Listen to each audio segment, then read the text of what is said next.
நான் என்னுடைய உச்சத்தை விட்டுவிட்டு நான் அவ்வளவு வருமானத்தை விட்டுவிட்டு வானுவ வீட்டு வாசல எவன்டா நின்னா உன் வாட்ச்மேன் கூட நிக்கலையடா. இந்த கட்சி விட்டா இந்த கட்சி, இந்த கட்சி விட்டா இந்த கட்சி, இங்கே ஒரு அரை நூற்றாண்டுகளை கடந்துச்சு இந்த நிலம், அந்த மண். தம்பியெல்லாம் வரும்போது இன்னும் கொஞ்சம் வலிமையா இருக்கும்னு நினைக்கிறேன். இப்ப நம்ம ஒரு ஆளே எதிர்த்து எல்லா பக்கமும் சட்டை செய்ய முடியல.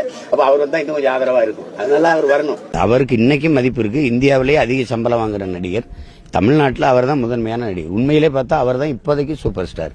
150 கோடி அவருக்கு சம்பளம், 30 கோடி வரி போனாலும் 120 கோடி அவர் கையில் இருக்கு. அதை பொருள்படுத்தாம வர்றாருன்னா சரி, வரவேற்க வேண்டியதுதான். தமிழர்களுக்கு நிறைய கோடிக்கணக்கான பிரச்சனை இருக்கு. அதுல போராடுறதுக்கு நிறைய தலைமைகள் கட்சிகள் தேவைப்படுது. உங்களை எதுக்குறது, இவர் எதுக்குறது, அது எதுக்குறது அப்படி இல்ல. மாசத்திங் சொன்னதுதான், வன்முறையின் மீது தீராத காதல் கொண்ட மன நோயாளிகள் அல்ல நாங்கள்.